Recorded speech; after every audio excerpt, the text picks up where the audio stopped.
So guys, here's the slideshow. So here there's a lot of people. There is exactly 8 people here, and they're all taking the SOL. There's a timer in the back. I know it says 1, 2, 3, 4, 5, 6, but it's supposed to be about the whole day basically, because the SOL is not a time test per se, but it's more. You can take as much time as you need, which is really good because I'm kind of slow at taking tests, and this is really good because you can really focus on one question and yeah. So wait, hold on. So with this, I'm gonna show you the people who do the test on average. So in my class, for example, say I'm this person in the front right now, like this middle guy right here, and the white shirt and the white sneakers and black pants, and then let's say someone completes it.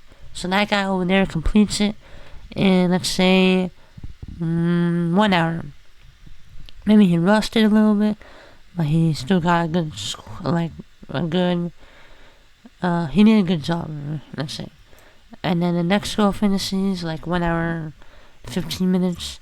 Next girl finishes in 1 hour 30 minutes. And then the next girl finishes 45 minutes.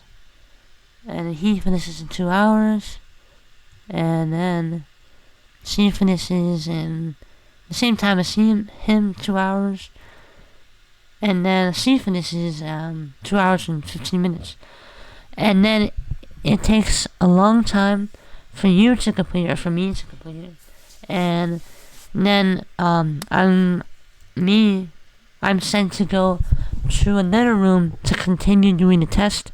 Also there's going to be a lot of other people taking the test, still taking the test. So I want to go with them to another room.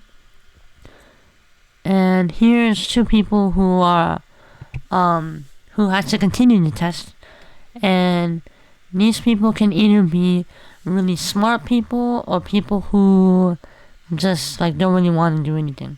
So let's say this first person on the left here, this guy right here, he doesn't really care, as you kind of see his face, but this guy is kind of happy. Maybe he's I'm so sure I'm gonna get it, a good score.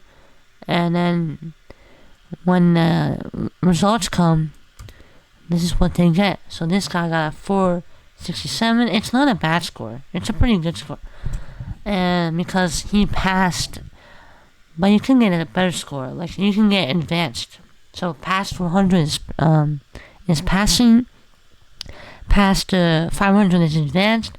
And of course a 600 is still advanced, but it's a perfect score, which I would think is a different category for that.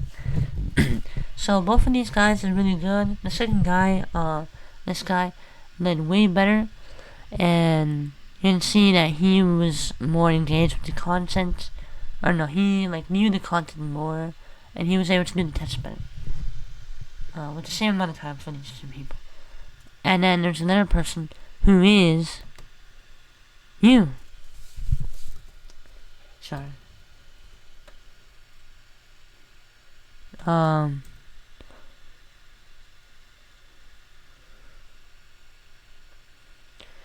Hold on just a second, guys.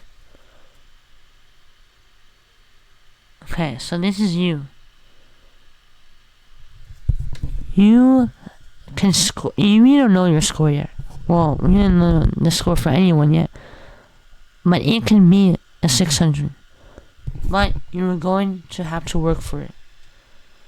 So it can be a 600, but you're going to have to work for it. And you're not going to work for it like these guys, you are doing, basically. You're not going to need to physical exercise, because that's for the body. You're going to have to do mind exercises. And those include IXL, maths based, and focusing on like correcting past homeworks, quizzes, or exams that you had to do in your own algebra class. And I call them practice, but I also call them workouts because like they're workouts for your mind. And there's something you can do that really helping. So IXL it has a lot of lessons and well, it's not lessons. There's a lot of skills you can master.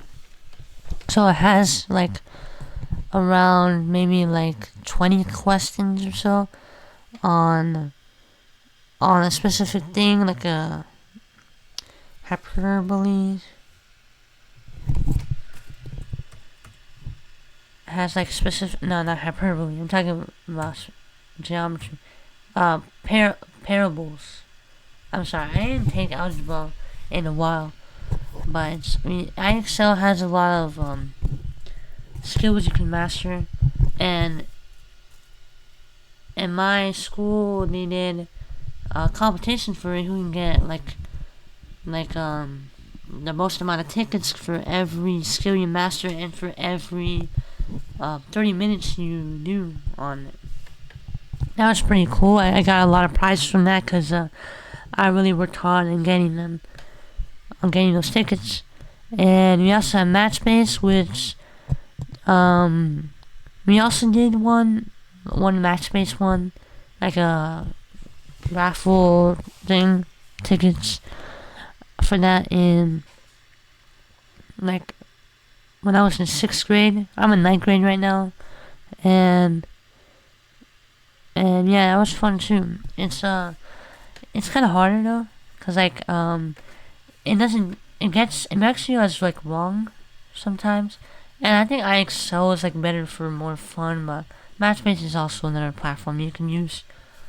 I would recommend IXL. IXL is much more like fun, rewarding. It also has some badges and stuff, which is cool. Matchbase also has some things too, but I think I like IXL better. And then the past homeworks, quizzes, or exams, these are for you to help you like what your weaknesses, because the things you get wrong are your weaknesses basically.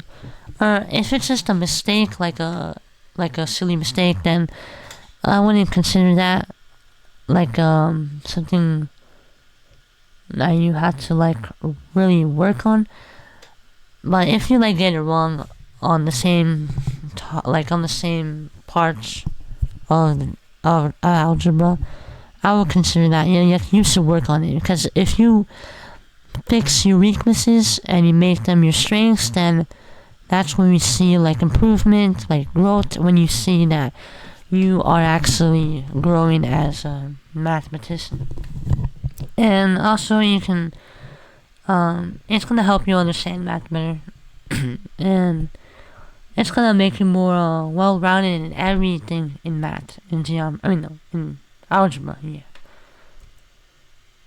And then the big two that I really want you guys to do and take away for this, if you can take away anything, is number one, to take the practice test in test lab, because that is like basically the SOL. Well, it is an SOL, but it's practice, so you can just answer those questions, and there's no like answer sheet somehow, but you can just check the answers with AI. You can ask AI, hey, what is that, and then A, B, C, D, and then they'll say, oh, it's this because of that and that, and then I don't think AI will get it wrong, and so you can do that, and you'll know if you got it right or wrong. And then another one is take as much time as you need and go over all the questions. I have taken that SOL that I got 600 on, the algebra one, on like I took that in like basically the whole day. I started at like 7, or maybe no, it started at 8 o'clock and it ended at 1. So 5 hours I was doing the test.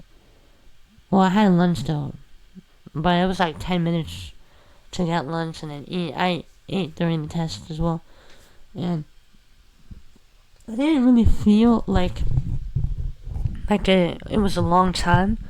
I just wanted to get a good score. I wasn't really aiming for a perfect score, but I really wanted to do really good. I wanted to do better than I did last year. Last year I got 553 for pre-algebra, and for algebra I want to get like over that. So like at least one, oh no, at least 554. But I actually wanted to cause last year I got 523, so I increased 3 points. So I want to increase like maybe more 3 points, so at least 83. But I got a perfect score, so that's way better, and I can't top that off next year, or this year. But I can at least match it, but hopefully I won't get below that. But it's okay because it's still a good score. It's probably gonna still be a good score, and advanced. And we got the SOL here, Virginia Standards of Learning Program. That's what it stands for. And here we got Virginia. And what you're gonna do with that test, the SOL test, you're gonna slam dunk it, because I know that you can actually study. You can actually put your mind to it and actually work for it, and you can actually do it. Just make sure you know everything about algebra, in and out. And I want to tell you that you don't have to get every question right. What? You don't have to get every question right? How do you get a perfect score? Because I didn't get every question right. Yeah. It's because one of those questions, the question that I got wrong, was a question that they weren't counting. So SOL puts in questions in the SOL that they want to see if it's a good question. Like, see how many people get it wrong, how many people right, how many people get it right, and they want to see if it's a good question to put in the next year's algebra test or future algebra tests. And I was really stuck on it. So it was a question that I really thought I was gonna get wrong, and I was gonna mess up my perfect score. It was about like discriminates, and like when let's x equals 0 or something, or x equals 1. I put like 1 or 0. Actually, I forgot, but it was the right answer was 0 or 1, and I picked 0 or 1 for that one. But if I pick 1, then the answer was 0. I picked 0, then the answer is 1. I don't remember too much about it. But yeah, I got that question wrong, but I still got 600. And when they told us our score, I was like, I'm not gonna get a 600, man. I was really close because I felt like I did everything perfectly. But when I heard I got 600, I was like, what? Wow. So I guess that was the question that I didn't count, because I know I got that one wrong. And I kind of knew already that there was gonna be like questions that were not gonna be counted, but I was surprised that was the question, and I'm so grateful that I was the question though, because now I got a perfect score. It's like I got every question right, which I didn't, but yeah, I think that was really the only one that I knew, or that I got, like that I knew wasn't counting for the test. So if it's like 55 questions, probably like 54, or maybe like my math teacher said like 10, maybe. That means there's like 40 something questions on the SOL, on the math ones, or algebra ones. So yeah, that's kind of cool. And also, the thing that really helped me is Desmos. If you know Desmos like really good, here, let me open up a new tab.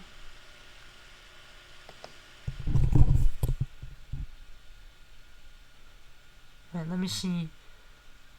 My mouse is not working very good. My cursor. So if you search Desmos graphing,